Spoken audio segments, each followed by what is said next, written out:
I don't know what's going on, but allergy season is amongst us. My God. Anyone else sneezing? Okay, I apologize. During this interview, I might sneeze 45 times specifically.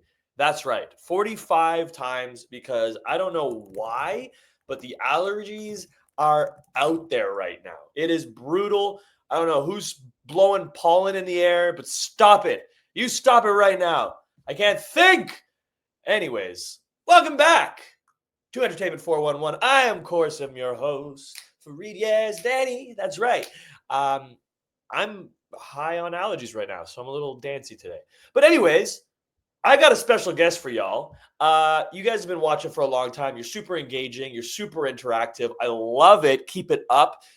We need this today because you have the privilege, okay, of joining me to witness one of Canada's greatest casting directors. She has casted so many series that there's so many to name, but I'll name a few. Inhuman Condition, Mislabeled, V. Morgan is Dead, Ruby, Skye, PI, and of course, most recently, that big show on Crave that everyone's talking about, The Trades. That's right. 2 full seasons so far, and rumored to be another. We'll find out. But we have our special guest, casting director, and longtime friend of mine. One of the first interviews we actually ever did on the show. Marjorie Lecker, come to the stage. Hi, Marjorie. Hello. How are you? It's getting darker and darker in here now. I don't know really why, but whatever. It's okay. It gives you like a little bit of like ambiance in the background. Yeah. Mysterious, very nice. I like it. Yeah. Yeah, how are you doing? How are you? You told me your allergies are bad. How are your allergies? Oh my God. You know what? It's mostly just my eyes, and I don't get it at all. It's just the weirdest thing. When I go outside, I'm on Claritin, but my eyes were just burning today. And when I'm inside, it's better, but sometimes I have to sit there with like ice on my eyes. Really? Yeah. I don't get it. It's strange. But anyway, the air quality is bad, and I actually see people walking down the street with tears, just random people with tears coming out their eyes. It's gotta be the air quality. Something must be bad with the air Crazy. quality. Because same thing. My left eye specifically. And if you look, we're gonna get really gross, guys. I'm getting a dry eye here now. It's like black up here. It's brutal. I'm getting like dryness. Yep. My wife's a doctor. She can't sustain. It's the outer lot. It's the outer skin. Hey, if you're watching, we need your home medication cure for eyelids. That's what's important today. No, I'm kidding. Marjorie, thanks for coming back on the show. You've been here before. Yes. You've done the 10 questions. We did this during COVID. It was a super big success. People love meeting casting directors because it brings a face to the name. All these actors, they're shivering in their boots. They get a breakdown. They go, oh God, it's Marjorie Lecker. I hope she likes me. And then you meet her and it's like, Marjorie Lecker is a sweetheart and she's a human being. She has hobbies. She loves stuff. She has things to do. She's not just this entity. So that's essentially what we like to do on the show. We like to bring your personality to the stage. So again, thank you for joining us. We really you're welcome. So I'm definitely not too dark. Should I try going somewhere else? It seems so dark. It's up to you. If you want, you could. I don't know. Just hold on for a sec. All right, hold on for a sec. In the meantime, guys, it's weird because it would get very light, and then it would get very dark. Oh, look at that! That could. It's kind of weird. I think it's better the other way. You just stand up right there. You're perfect. You stand up. Honestly, let's just do this and whatever. Honestly, I'm not an actor, so I don't have a ring light. I guess I should. Okay. Yeah. No, it's fine. I obviously have taken everyone's advice. This is all you need, guys. Amazon, $50. It's all you need. I better get one. Yeah. Yeah. If you start doing more of these, then they come in handy. Yeah. You're a casting director. I mean, there's no secret. But we want to always start with the general questions. I always ask this to all my casting director, guests. And the answers are always different, which is super exciting because, like we talk about, there's no straight line path to being a casting director. There isn't like Yale's Casting Director Academy for the greats, or there's no like casting director program at a school. It's a very specific niche skill set that usually comes from different aspects of the industry, producing, acting, directing, and then you kind of get into this world. So what was your journey? How did you fall into the world of casting directing? Well, it's I went to theater school, and after that, I went to York for theater, and I just decided that's what I wanted to do. I like organizing. I always wanted to see who was in the cast of something. I like making lists. I don't know. So I actually, the day of my graduation from York, I was graduating with this wonderful actress and comedian named Melody Johnson, and Melody A. Johnson. And she had been working for a casting director. And she said, well, she's going to quit because it's conflict of interest really for her to be working in casting at that point. So literally 2 hours after my graduation ceremony, I was meeting with casting director Ann Tate. And I ended up working with her and being her assistant. And I was the assistant for a few more people through the years, and then just started doing it on my own. So that's it. That's it. I was an assistant first and did the natural sort of thing. Yeah, yours is the more generic path. I've heard other people who are like, yeah, I was a writer or I was an actress, and then I was they needed a casting director, and I kind of went into the casting director world, and I loved it, and I was great at it. But yeah, like, did you always have did you the question is, did you gain a passion for it? Did you always have interest in it from like the get-go? Was there another place in the industry you were like originally aiming for, and then you became a cast director, or like? I sort of thought I wanted to be an actress, but I didn't. Yeah, I didn't passionately go for it or anything like that. And I acted as a kid, not professionally, and a little bit at York and quite a bit at high school. And I don't know. I just heard I didn't know what a casting director was until somebody told me, and I just found it was something that I would be interested in doing. So yeah. Well, you're good at it because you're continuing to do it, and you're continuing to do it. So it means you're doing your job right. In this business, if people keep calling you, it means you're doing your job right. It works for casting directors the same as it works for actors. Yeah, though, I must say there's a lot of talent just when it comes to actors. There's a lot of talented people out there. Not everybody is working. It doesn't mean an actor is not talented. It's just there's such a combination of effort and luck, and any actor certainly has their own journey and their own combination of success factors. But there's a lot of super, super, super talented people out there, and can't hire everybody. So, Yeah, that's 100% true upon true, especially these days right now with the economy, with being so horrible as it is. It's really hard as an actor because the competition's gotten higher. Yeah. The Americans are even coming out here to take our organs. It's wild. Sorry about that. Question for you. Mm-hmm. Speaking of a lot of talented people out there and not everyone being seen, and we want to talk about the process of getting into the room of Marjorie Lecker. And I know right now we're in your living room, but more so in your casting room is what we're talking about. The main question I have is, what do you think of this new process that we're working on right now? What is your feel? Because I didn't get to ask you this last time because we were just sort of getting into it. The self-tape world, it's becoming so predominant with casting, obviously. Almost it's the norm. What's your take? Give us both sides. My take is this, and this is only me saying what other actors have said to me. Some people love it because they get nervous and they would prefer to be, at home or in a studio doing it on their own in front of somebody. Some people like to be in front of people and get the direction. There is no doubt that being in the room is the best option for direction and connecting with the director and the team. But, it's a much faster process.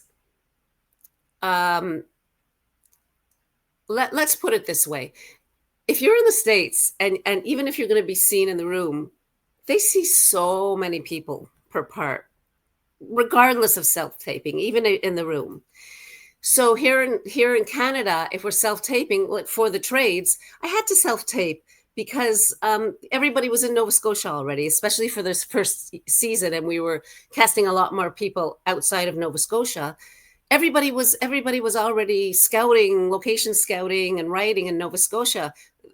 We had to do it. on self-tape, and we had a couple of, callbacks in Nova Scotia, but that was it. So another actor had said to me, they don't want to be up against 200 other people for a role. It's rare, unless you're looking for, in my opinion, an ingenue lead, to see 200 people for a role, or unless you're going Canada wide, you're not going to see 200 people. But when you cast in the room, you have a certain amount of time to see a certain amount of people.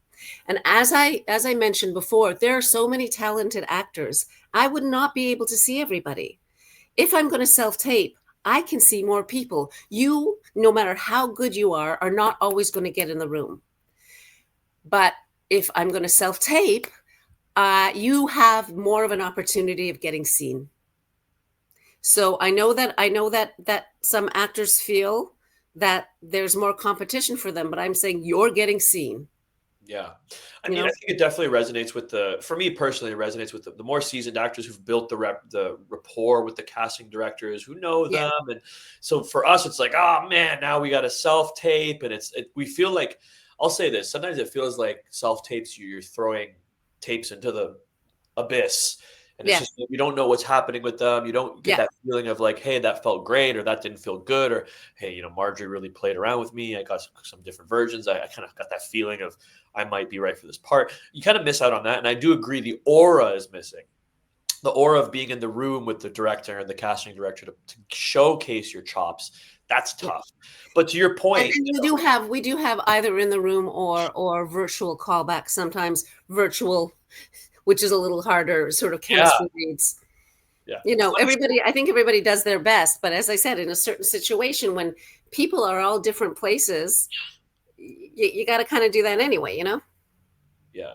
No, funny. It's funny you mention that, because like I've told the story before, but it's kind of funny because we're 2 degrees of separation. Anastasia Phillips is one of the stars of the Trades.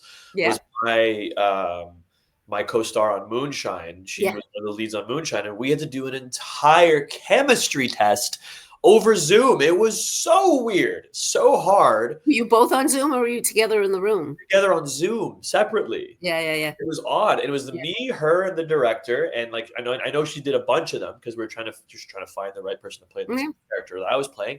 And I don't know. It was very surreal, mind you. It was my first time also like being put up for such a big part. So I kind of felt cheated almost, because I was like, oh man, I got to do this during the pandemic. So during COVID, very weird, but you have to adapt as an actor. And to your point, to your point, it is better when, you can see people on a whim. If someone's filming out in Nova Scotia, like you said, and they're all the way here in Toronto, a tape is a possibility. Guys, if you're joining us, which I see there's a lot of live viewers, please put your questions in the comment section on Instagram and Facebook. We're with Marjorie Lecker, casting director extraordinaire of multiple seasons of that big show you guys are all watching on Crave called The Trades, amongst others. We have a contest. The contest is meet Marjorie for a one-on-one casting director, I guess, consultation. You can ask her questions, do what I'm doing right now, get advice, get feedback, see what she says about your career thus far. The hashtag's right there scrolling. Right there it is, meet Marjorie. So put that hashtag in the comment section. We'll do a draw right after the break at the end of the show to draw a winner. But for now, we're going to continue to talk to Marjorie. So Marjorie, tell me, what is some do's and don'ts for self-tape work? Is there anything that you think is an absolute, it's a kind of a two-part question. First, what could someone do to get in your room? Like, I know it's up to the agent and such, but what can someone do to sort of draw your attention and say, hey, like, I want to be seen for Marjorie? And then when they get that opportunity, what can they do to good job? Yeah, really. Number one, is that read the directions. Read the directions. I always put directions. I think most casting directors put directions. I've taken to not just putting the directions on the self-tape request, but putting them on the first page of the sides. And it drives me kind of, it's not like you're not going to lose the part. If you're the right person for the part, I'm not, I'm not going to like, oh, they didn't do this, goodbye. I wouldn't be doing my job if I did that. But, one thing that drives me nuts is that Unless requested by the director, I prefer actors to read. So they're reading basically looking like they're looking at the camera. And the best way to do that with your reader is to put your reader right next to the camera. I have so many actors doing this, and this is where they're reading. And it's much better, in my opinion, to be looking straight at the person who's watching, because it gives a bit of a connection.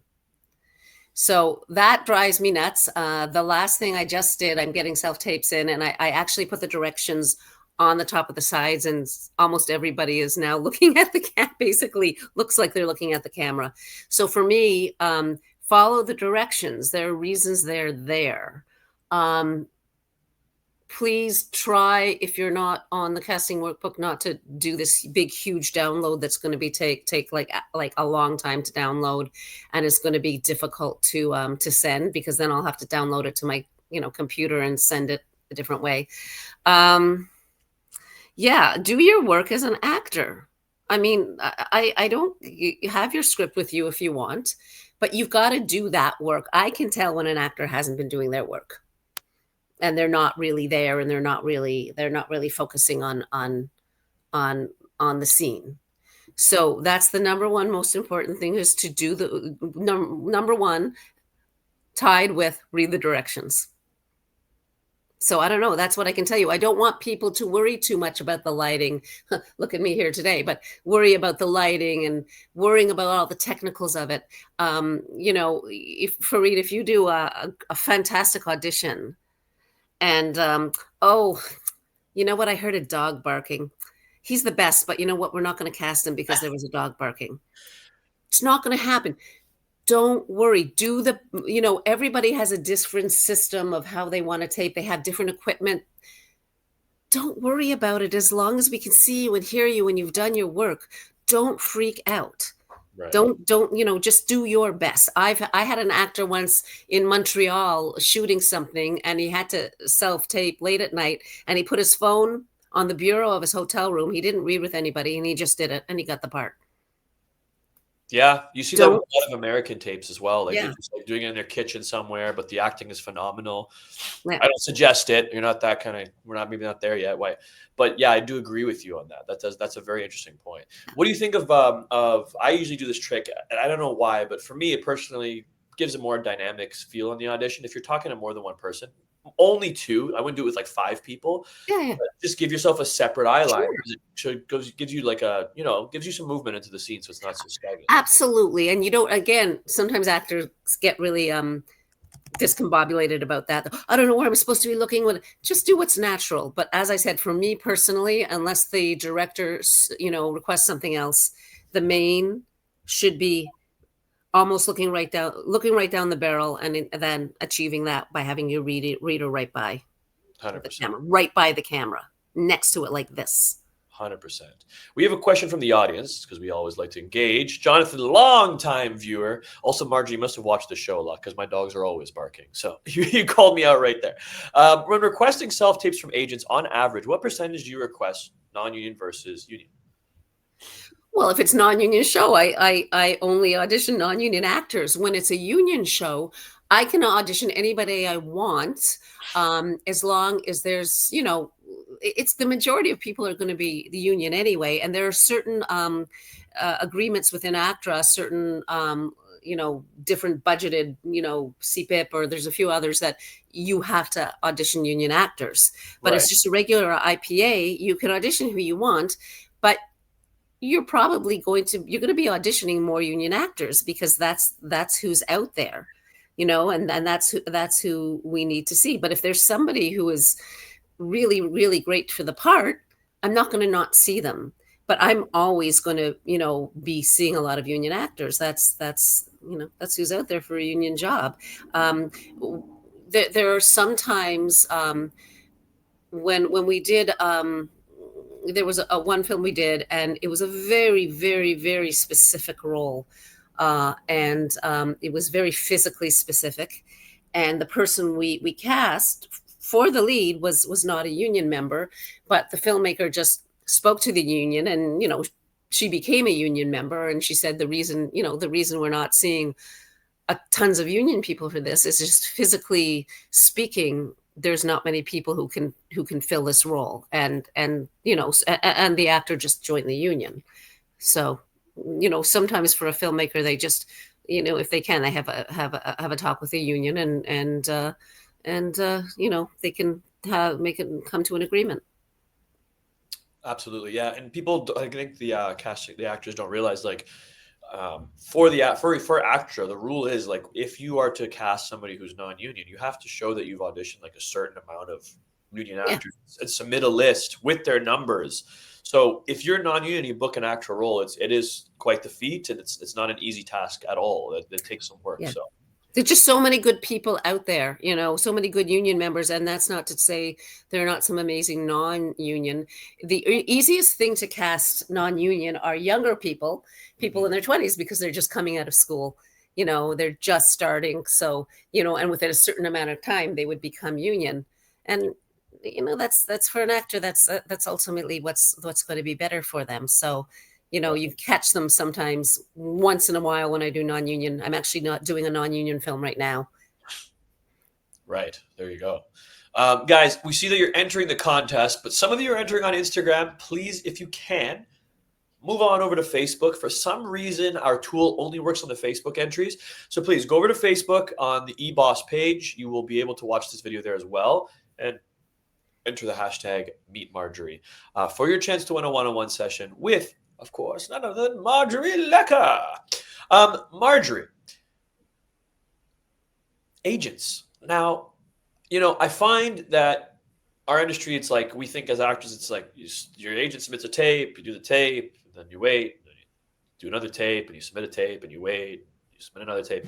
Do you find that communication is key with your agents? Like, maybe that if an actor is being seen a couple times, they can't break through the part. Are you welcoming to that? Do you say no to that? What's your thoughts on the communication with the agent and the casting director, especially if it's a part that the agent really thinks that person could do? Are you tuned with that, or what's your thoughts there? I mean, a good agent will push their people, and a good agent knows how to do that, respectfully. So, they'll just send me an email, sometimes a call, and they'll say, yeah, this is a new person. I'd like you to see them, or, I think this person will be, and if the person is just so wrong for the role, I'll say, look, there's no point, but just get me again for the next role. But they're just super, super not right for it. But I'm especially when it comes to self-taping now, I'm very, very open to seeing new people. I mean, again, it's not a question of having a certain amount of spaces in a room, but it's also my job to listen to the agents and look at their new clients. I go to the theater schools. Oh, we don't go anymore. We watch it online. All the theater schools, as you know, have a showcase of all their actors. And I watch every one of those tapes. And I do go and meet the kids who happen to be in Toronto when they do that kind of event. And I try to bring them in for things. So it's my job to know who's out there, whether it's the agents suggesting them to me, or whether they're, the new crop of people graduating. It's my job to know that. So I do want that communication from the actor and from the agent. The only thing I would caution is for actors or agents, same thing as when I send a self-tape request. If you're reading a breakdown a casting director has done, please read it carefully and don't suggest people who are completely wrong. Don't suggest people who are union for a non-union job. Don't suggest people who can't speak a certain language if that's what we're asking for. It's okay to say, hey, John Smith, he's not quite what you're looking for, but I'm going to throw him in anyway. He meets all the other criteria. That's fine. But if a breakdown is very specific about certain things, actors, please, if you're going to suggest yourself, if it's open to that, please read it carefully, because it's a waste of everybody's time.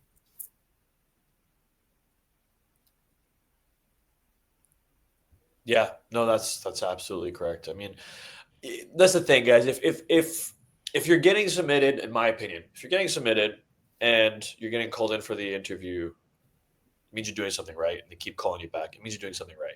Am I wrong when am I right when I say that? Like Say that again. if you're getting called in for auditions with you, like if it might not be one this part or this show, but you're consistently getting seen with you, Getting seen, you're exactly. doing something right. It just might mean that the role that you're going out for wasn't the role for you. Exactly. Yeah, because I mean, your job is also on the line, and people forget that too. Casting directors have to show good stuff, right? And Thank you. if you're not showing good stuff, then you're not doing your job well. So, I always talk myself off a bridge and my colleagues because it's like, oh man, I went out for this show 50 times. And I'm like, yeah, man, it means they like you. You're doing something right. Exactly. So, guys, I see you're putting the comments in the right place. We're seeing all your entrants. And look at that. Hey, meet Marjorie here. Meet Marjorie there. Forget about it. Meet Marjorie over here. Meet Marjorie over there. Lauren, meet Marjorie. I'm not going to give these all away. You guys might have won. We're at the halfway point. We got some good casting director questions. If you have more questions, please put them in the comments because I like to hear from the audience more than myself. Your guys' questions are a lot more interesting as well because it's real time. It's coming to you guys are watching live, so that's great. We're taking a quick commercial break. Short one this time. Once again, it is my series, Day Players. You can see on YouTube and on Image Killer. Guys, go out and create your own work.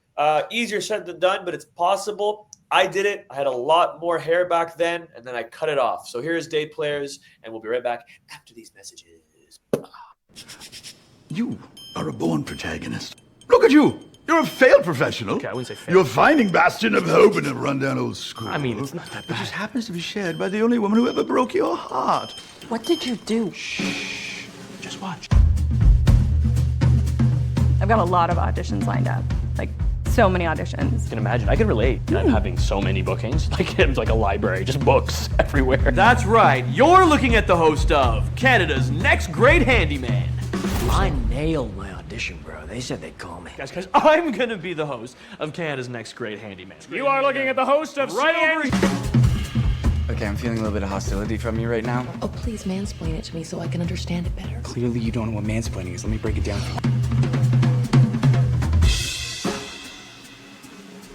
He's dead. Which is the purest and greatest form of theater? Improvisation.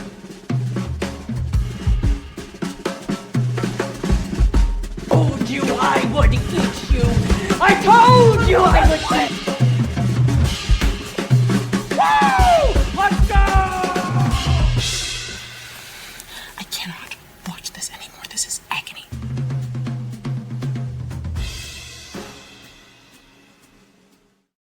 Or the date, it's 2025, obviously. Guys, you can watch that on YouTube right now. We've got over 50K views. We're trying to push for some CSAs. So please, your support is graded and gratitude. Patrick McKenna, of course, a trades alumni, makes a nice little appearance on our show. He is a talented son of a gun. We have another little comment. Sorry? Patrick's on the trade. He's one of our cast members on the trades. Yeah, that's what I'm saying. Yeah. We're always 1 degree of separation, you and I, Marjorie. We have a comment from Instagram from René Faed, I think is how you say that. Tips, a little piece of advice. What works for me is leaving a mark like a red sticker or something on the edge of the ring light or on the wall right behind the camera or cell phone so I can, wait for it, keep my eyes fixed in one place.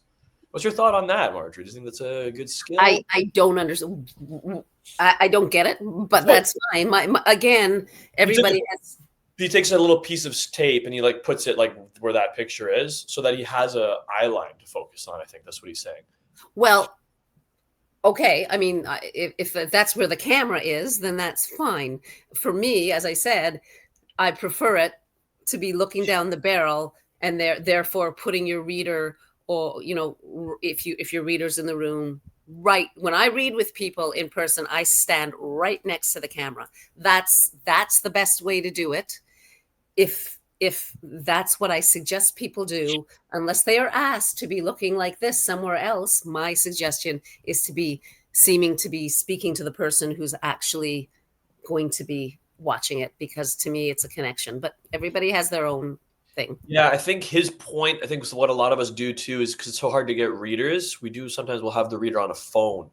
So I think he's saying to create that fake eye line, he's putting like a point of focus. What I've learned in school was like, it was like if your reader is here, it was right eye to their right eye, because that'll give you just enough space from the lens to the eye line that you're not looking directly into the camera, but you're still giving the, you know, the director or the audience like that sense of intimacy with you. Yeah. I mean, then you're in my, I mean, for me, once again, it's that connection is not there because you're looking here. I mean, if the reader's not there, I would say just look at the camera or put the phone right next to the camera. Yeah, it's for me. That's just it's something that I'm very, very specific about. And as I mentioned before, it kind of drives me nuts if people are not really focused on the camera. Guys, if you get an audition for the trades, make sure you're looking towards the camera, or you won't get the part, or you won't, you know, you'll make. No, that's not true. But I just you get Marjorie a little. Yeah, that's what I like, and I think it works better. I agree with you. You want to be as intimate as you can, and you get that intimacy when you're close to the camera lens. I do agree. So your audio's going on a bit. I said you want that intimacy, and you get that intimacy when you're having your eyes towards the camera. Yeah, that's my opinion. Oh yeah, we saw that already. Amy, thanks for the comment. This looks hilarious and all too real. Yes, Day Players was obviously based on true stories. Guys, we're here with Marjorie Lecker. There is a contest. It's right below me here. Meet Marjorie. Hashtag Meet Marjorie. Please enter that into the comment section. Oh, here we go. Question from Eliocito. It's definitely Italian. In a callback, is it okay to say you can do better and ask to try it again as a young artist as well?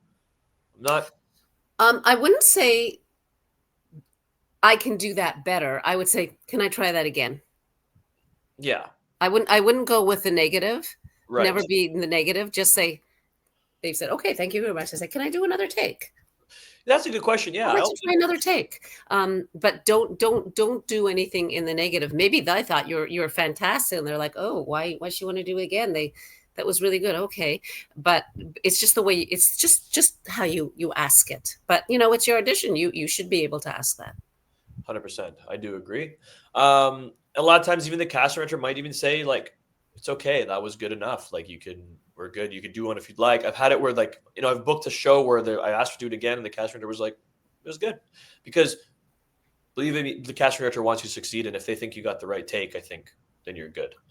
I mean, you know, some people go out of a session, not necessarily because of the casting director, but sometimes just the people or the director, somebody's in the room and they feel like they've done not a good job because they didn't say much and then they get the part, right? Right. Like every casting director is going to be different. Every director who's going to be in the room is going to be different. You don't know necessarily how somebody is in the room, and it doesn't necessarily always mean a negative, you know? 100%. All right, Marjorie, I'm asking the hard questions about being a casting director. Now I'm going to ask you the tough questions, the hard-hitting questions, the ones that are going to make you sweat. What do you do on your day-to-day for a fun time? What are your hobbies? My hobbies. I read a lot. Well, it's part of my job, but I watch a lot of stuff. I watch a lot of stuff, and that is part of my job. But then, you know, I enjoy it. I write. I actually do art. I make jewelry. And I take a lot of photographs that I share on my personal page sometimes. I do a little series called We Live in a City. Very cute. I like that. So I have a dog who's, you know, not just a hobby, but part of my life. What kind of dog do you have? He's a Shih Tzu.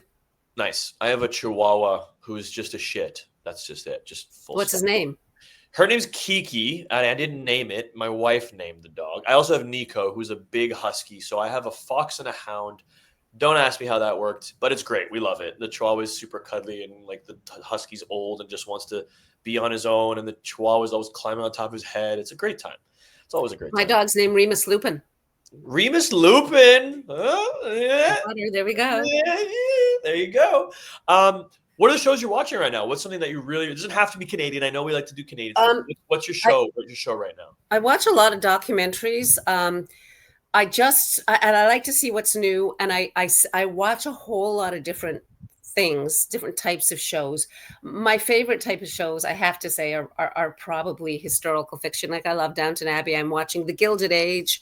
The Pit, which is finished its season right now and is coming back, is absolutely fantastic. I just started watching a new comedy series on Netflix called Leanne.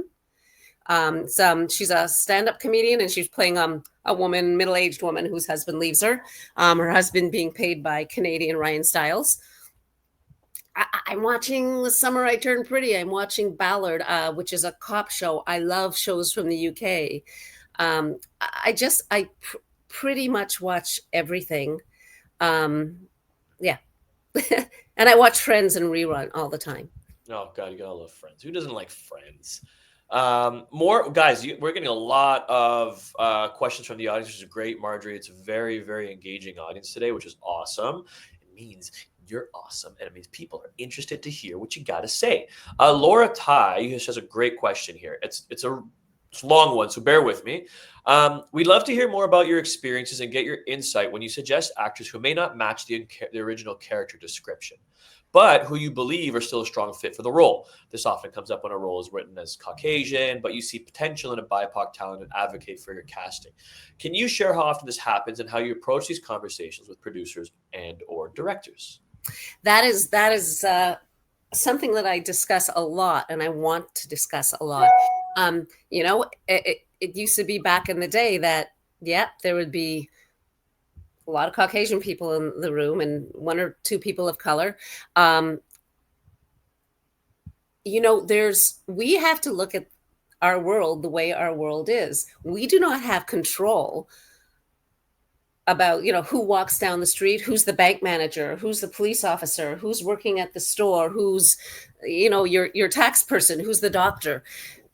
So why should we control that when it comes to casting? We have to sort of, and we are now hopefully opening up to include everybody, because that's the way the world is, and it takes effort. It shouldn't take effort. This is the way it is. But because film and TV has been going along for so many years like that, we do have to make the effort. So when people say we're being woke by, bringing in actors of color, it's such a ridiculous statement, because they have to understand that to change things and make them actually realistic, we have to put some effort into it. So I'm all for that. I mean, did anybody see Jodie Turner-Smith play Anne Boleyn, a historical character who was not actually of color, and do it beautifully? I've been super, super dismayed and trying not to make a lot of comments about the horribly racist things that are being said about Papa Esiadu being cast as Severus Snape in the Harry Potter series. But sometimes I can't help it, and I go online and I say, I'm a casting director, and there is no reason why this person shouldn't play the part. So it's sometimes not so easy to get people to understand the way the world actually is. But I make every effort to do that. For me, it's not a question anymore. I'm just going to bring in all sorts of different people. And that's all there is to it, It's well said. Anything? I got it, Charlene. We're both adding ourselves into this. Yeah. That was my favorite part of that whole sentiment was, I'm going to bring multiple people of different races into the room. And that's all. It's like people, even when you come, look, I mean, even when certain things, okay, historically speaking, we're going to cast people who are historically like that. I certainly, we have to also realize that, we're not going to cast people when parts are written for people of color if they're white. We're just not going to do that. Right. But it's the other way we have to bend, because I don't think people write characters that are Caucasian. They just assume. So that's the difference. If people say, well, why, if you're bringing in only people of color for this role, there's always people. I've been trolled on the internet because of a casting call that went out 7 years before about bringing in people for something for CBC Kids. And, we are seeing all ethnicities and somebody started trolling me and say, oh, does that mean you're not bringing in white people? And I did get back to this person. I know you're not supposed to. I said, look, that's 7 years ago. And actually the specific casting call you're talking about was not even my casting call. It was somebody else's. So there's a lot of people who will complain and they really, really don't understand what it is they're complaining about. The way of the internet. Yeah, I was literally trolled. Yeah. There's a lot of trolls out there. It's okay. Best to ignore the trolls and let them suffocate. They should do that. Exactly. So yeah, I mean, I can tell you one instance where it was a web series I was doing, and we didn't have all the scripts right away. And I saw there was a character of color. Actually, it was a First Nations character. And it's the guy who's living in the woods, who's helping the main characters. And I said to the director, listen, we don't know all the scripts yet, but does he die? And he said, yes. And I said, that is the biggest stereotype. And you cannot, this is the time we change things. Mm-hmm. And you need to talk to the writers and you need to change that. So he did. And they changed it. And I said, that's awesome. Now can he be a woman? There you go. And we cast the wonderful Kara G. So yeah.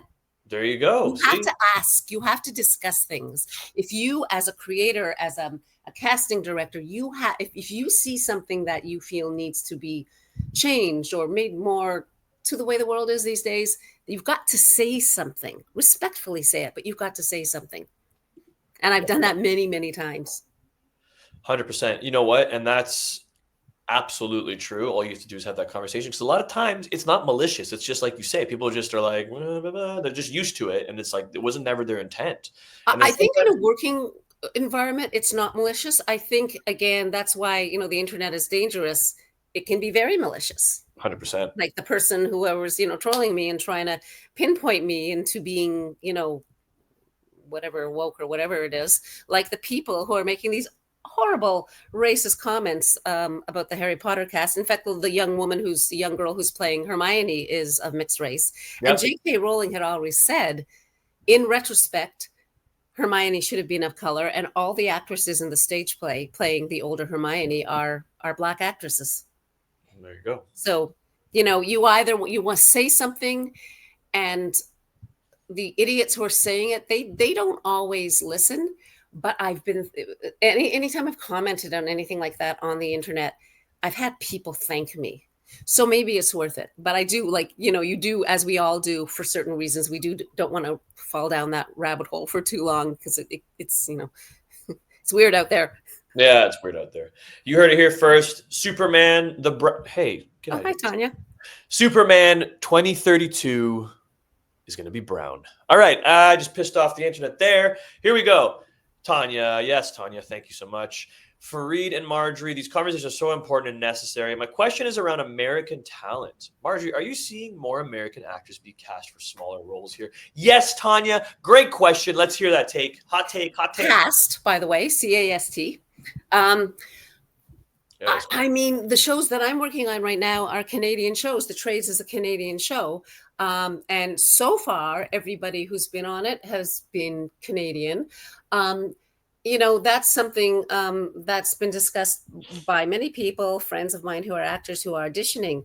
And if shows are shooting here and they're American shows, then, they can, pretty much bring in who they want. And I feel like the more the shows go on, there's more. I felt watching The Handmaid's Tale that as the seasons went on, we're seeing more and more Canadians. And again, it is, I'm sure it's frustrating, but if you're being auditioned, you're still being seen. And we've got a whole crew for this show. So a show that's coming from the States, it benefits everybody, and it's going to benefit the Canadians even working on crew. So it can't be all bad, if you know what I mean. You say that I know it's frustrating. Yeah. Would you say that it's like it's a problem? Like, trades is a very, very, and it's a matter of, growing in your own home and tending to your own grass. And the trades is a great example of a Canadian series that's doing fan-friggin-tastic. And I think maybe that's the answer, is to make really good shows here, so we don't have to rely on the American shows coming here. But I'll even say, like, it is frustrating as an actor. Again, a great example is Suits. Suits is shot here. It was shot here for multiple seasons. And then only until like the 5th season, I remember I was on set. I booked this guest star role, a recurring guest star role, and the director was like, "You're from Toronto?" And I was like, "Yeah." He's like, "Good for you." Like, it was an anomaly. It was like a shock.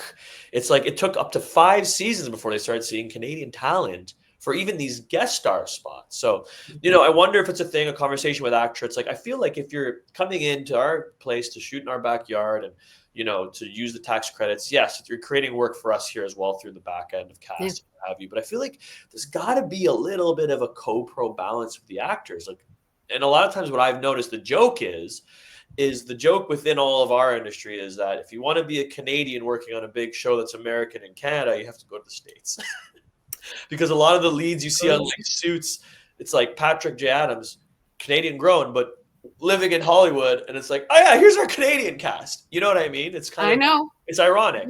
I know.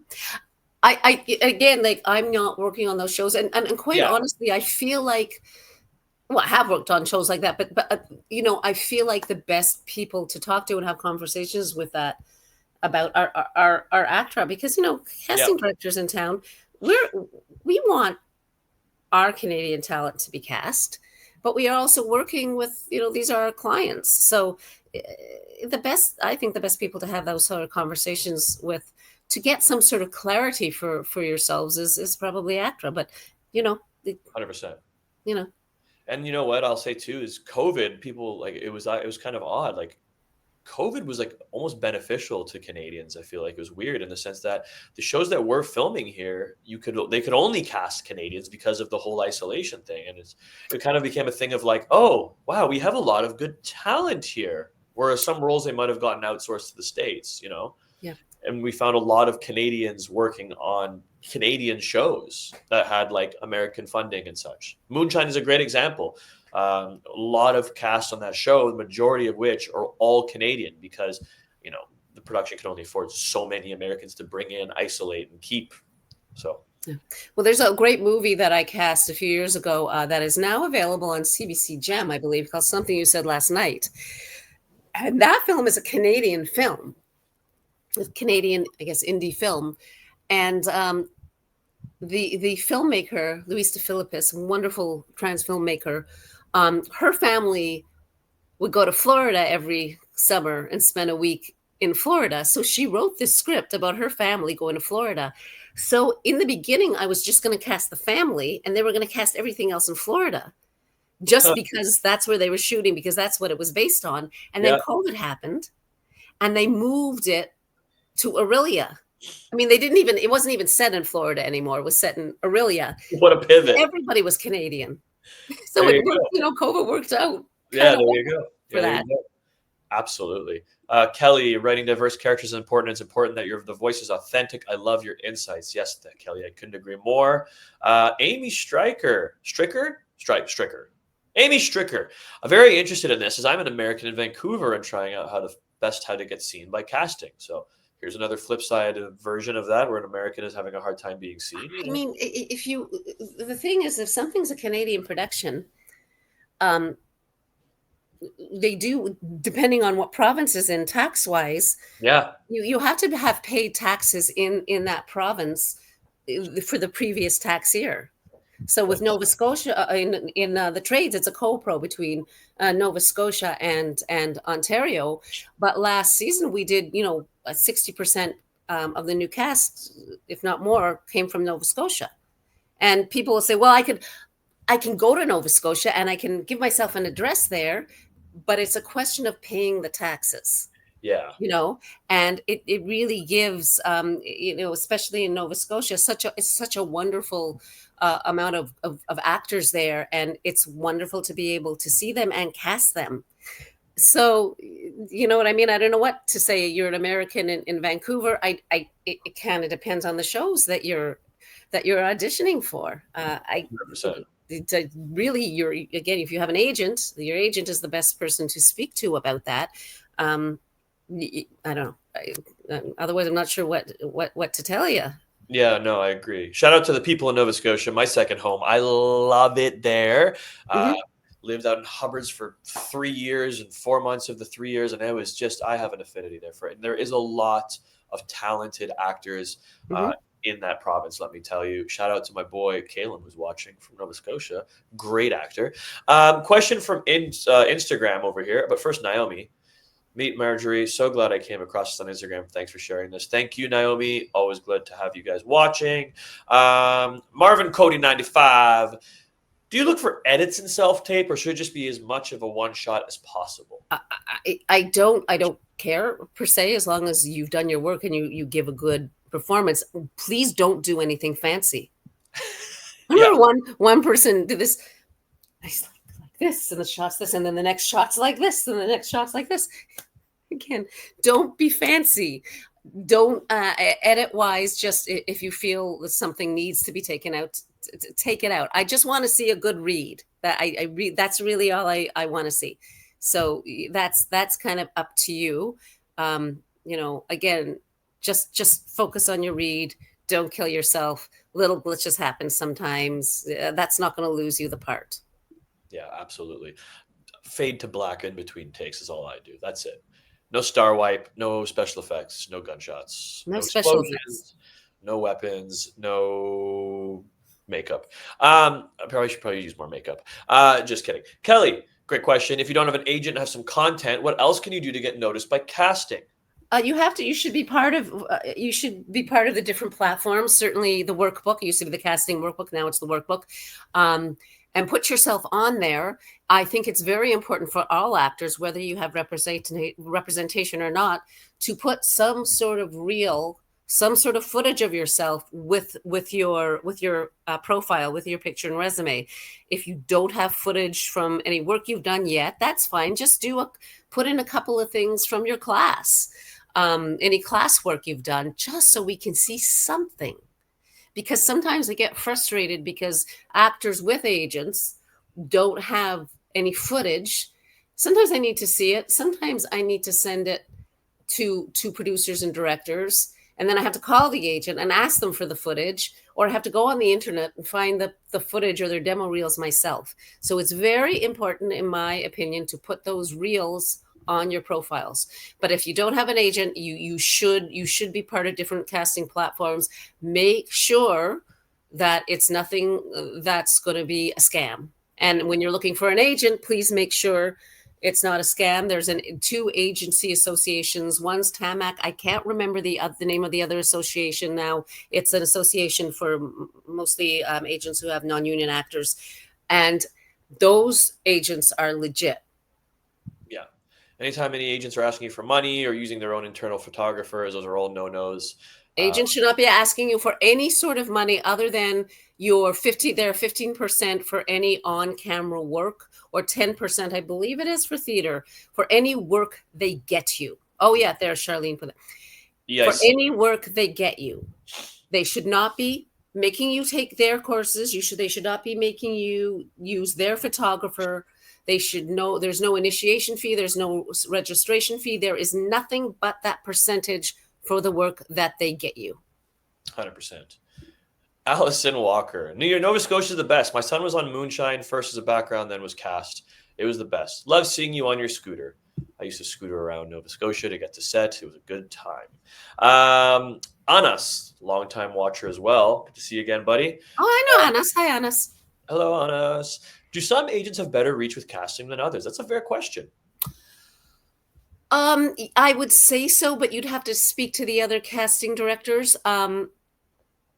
I will listen to anybody's suggestion. I will take anybody's suggestion, and if it's right, or if I feel I can get them in, I will get them in. obviously they're agents who have been around for a very long time.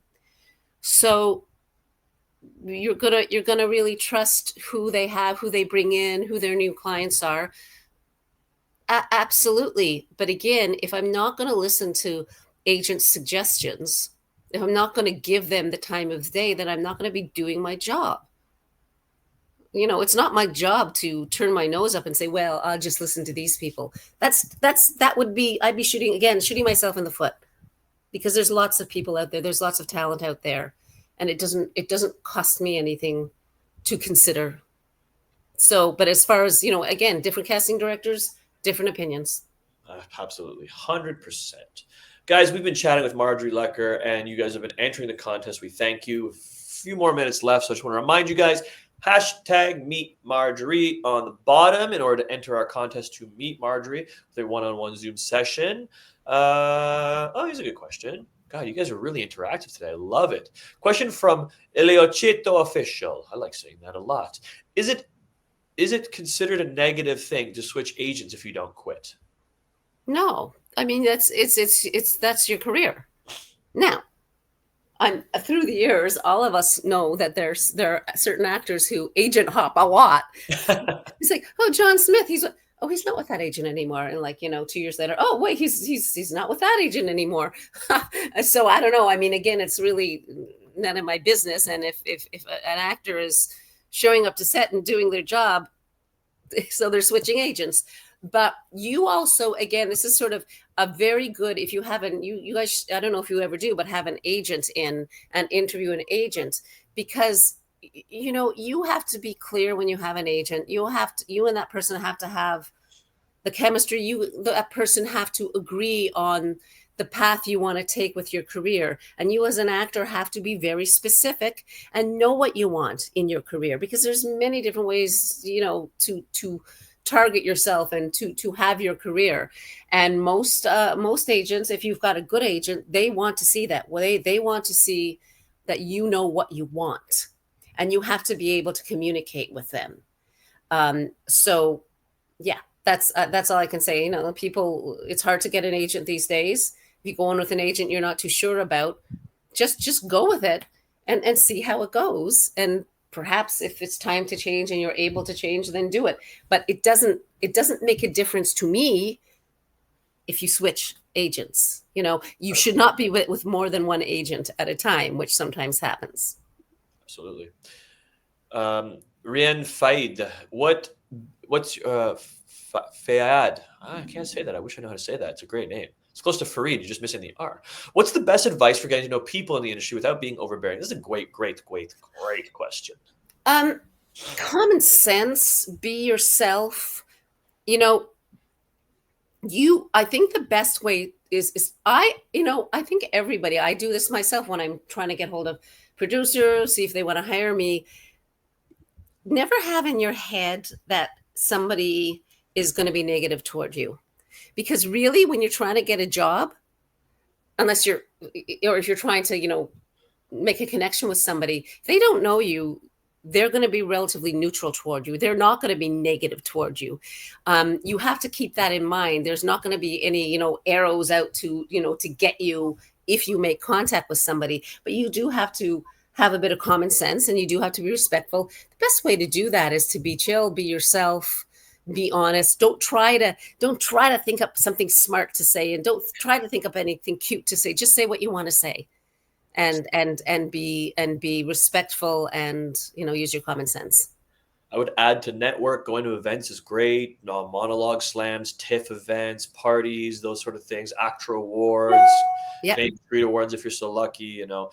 And even like connect with people on Instagram and Facebook, for example. Like I'm part of a group of like Persian artists, Persian actors and directors and writers, because, you know, it's a small group of us, and so we do this thing called a Mehmouni. A shout out to Farhan, who's a great writer. He's a writer as well, and he gets all these people from different facets of the industry, writers, directors. You can connect with your culture. So there's a lot of stuff out there. And if it doesn't exist, make one up yourself. Hey, start the trend. Do your own work, create your own things. Look, everybody creates stuff now. You're artists. Create for yourself. Yes, absolutely. Absolutely. We're nearing the end, guys. So please throw in your hashtag Meet Marjories if you want to win a chance to hashtag meet Marjorie because that's the whole point of the contest. I'm going to end with 2 more questions. And if we get some cool ones from the audience, I'll also pop in there some more. But the first one I have is if you could change something or multiple things, if you can wave your magic Harry Potter wand and change something in the Canadian film and television and commercial and theater industry, what would you change and why? If I could change something? Something or multiple things. The world is your oyster. What could we talked about casting, casting everybody as opposed to, a small group of a small group of people see the world.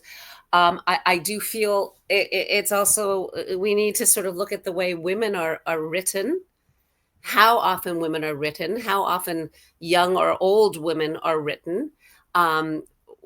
When they are written, why are they there? I think all of us women get tired of reading a script and having, Jane sitting there wearing underwear and a bra. I think that even as women, I think we have to start to write ourselves in that way. It's fine to write about your life and write about your romances, but check out the Bechdel test. If you don't know what that is, check it out. But it's about women writing or reading about a scene with women or a show, and the women discuss men for the whole time. And that's sometimes okay, but it's not always okay, because it shows that the women are being written as looking glasses for men. And that's not always okay. We need to realize that, again, without thinking, women are still often being written in a certain way and for certain purposes. And that's something I mention why can't this character be a woman? Because people just, write and automatically it's a man. Why? Yeah. And again, you don't have to be aggressive about it, but if you don't say something, then nothing's going to change. And we all, not just men, all of us have these automatic, sometimes preconceived ideas about how many types of people are written and seen. And we have to question ourselves. Women are guilty of writing women in a certain way sometimes as well. So this is something we have to change, something we have to be aware of. Listen, I'm married to a female doctor, so you don't have to tell me twice. It's happening in the real world. Patients will go and be, oh, where's the doctor? And she's like, I'm the doctor. All 5'2" of her. Strong woman. So she can relate to that.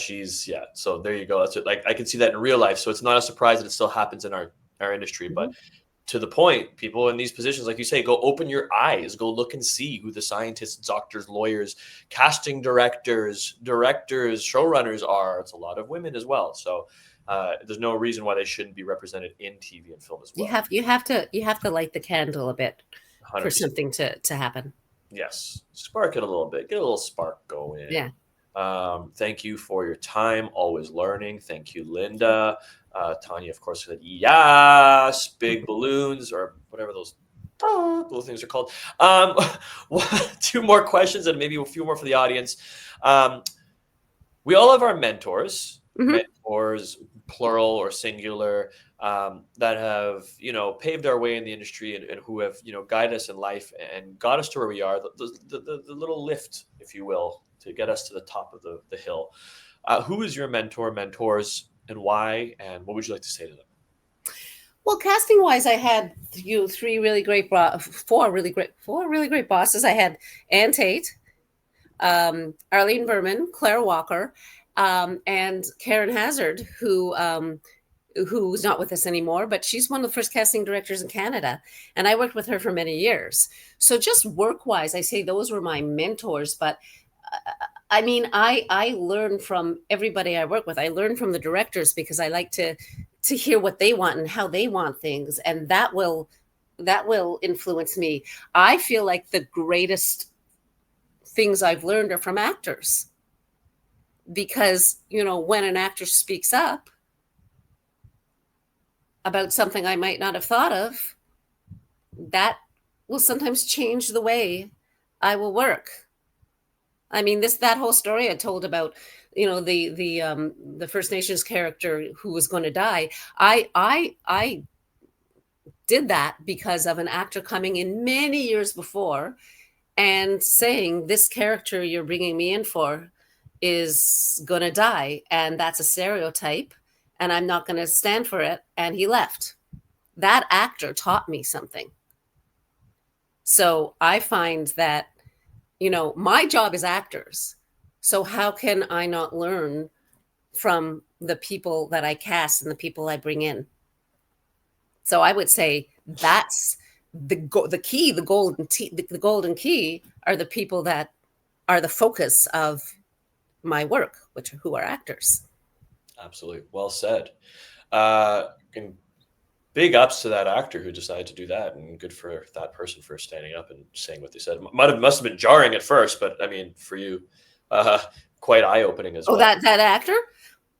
Yeah, I won't say who it is, but he's a very big guy, and he wasn't really talking to me. He was talking to the director, but he was very right. And that's how you learn. That's how you change, and he said it respectfully. Right. I mean, he was, you know, I'm not gonna take it anymore, and he left. But it was the right thing for him to do, because you have to say something. Absolutely. Guys, we're going to wrap it up with our contest coming up next. I got 2 more questions from the audience just because it's about you guys and I don't want to leave you guys hanging. Parastu, who I met at the Mehmooni, actually, funny enough, and that's how she is now watching this. And look at that, interwebs connection. What are some of the top acting agencies in Toronto, she asked? I mean, I wouldn't answer that question because every agent has people. Every agent, if they're a legit agent, is going to try their hardest and going to work their hardest to get jobs for their people and help their people get along. If they're not, then leave the agency. But I'm not going to pinpoint any. There's a lot of really amazing acting agencies out there. There's a lot of them, and you as an actor have to decide which agency is better for you. If you want to do theater and an agent is not going to interested in getting you theater gigs, then don't be with that agent. But I work with all the agents, and they all, you know, have something of value for me as a casting director. They all hopefully, you know, will represent their people in the best way. And if they're not, I'll say something to them if I see it. But that's my answer. A good tip if you're looking is what I did was you can go on the Actor Toronto website and there is a list of all the legitimate agencies out there. And then get yourself an IMDb Pro account and peruse through those agencies and see where you fit best. You know, a lot of times it's a matter for of what you're looking for. Yeah. But also just remember, there's a lot of agencies out there. There's a lot of people, you know, not everybody's going to take you fresh off, you know, like that. So you have to be realistic about who and what you're looking for. If you can get an interview with an agent who has a lot of well-known people, absolutely amazing. Do that. But don't, you know, kind of screw yourself over by saying, I'm not going to look at all these other people. That might be who the people who notice you and want to take you on. 100%. It took me 4 attempts before I actually got to sign with the agent that who I'm a big fan of. And it actually took me going to a monologue slam, winning the monologue slam, and having that agent be on the panel as a judge. And I finally went, hey, you need a brown guy. Yeah. So it's like, it's all about, you know, determination, and to your point, realisticness and, you know, shooting your shot, but at the same time, having a goal and a plan in mind to get to what I get to. Guys, this has been such a great show. So interactive. I think one of our most interactive shows yet. So Marjorie, thank you so much for that. Okay, one more question. Rianne again, do you think background work is detrimental to casting if you're going for principal roles? People have mixed feelings about it. Would you refrain from it or encourage it? Principal roles, it's a PAL, not PLE, by the way. That's so just so you know that for your resume when you do a principal role. You're not playing the principal teacher of a school. Yeah. I don't know what to say about that. I don't work with background performers. That's not my job. It's a very different job.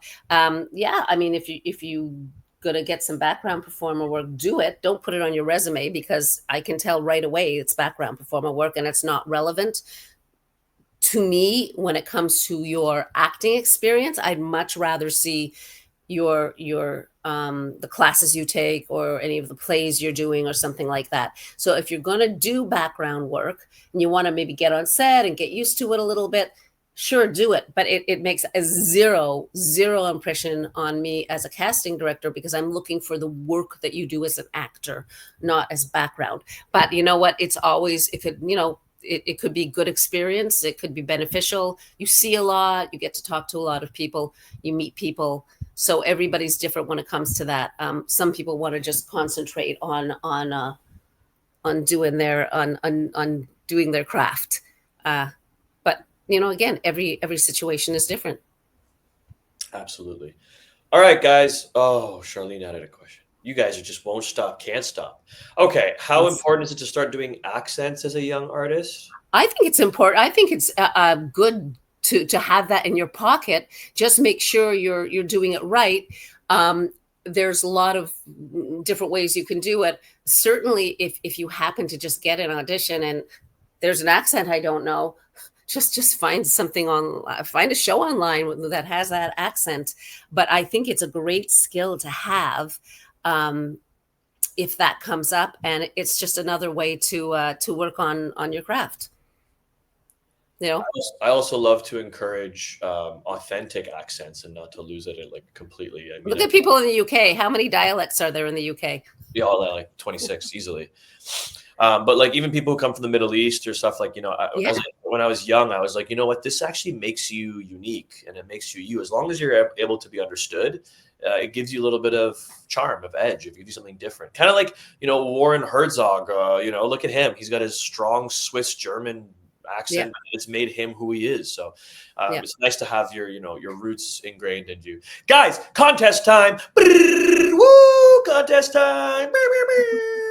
Sorry, I don't have a sound effects kit. That's all I could do. Charlene, shall we pull up the queue? Charlene. All right, Charlene, here we go. We have Meet Marjorie. Look at it. We're so high-tech. 27 entries. Okay, it's a big one. All right, guys, here's the draw in 5, 4, 3, 2.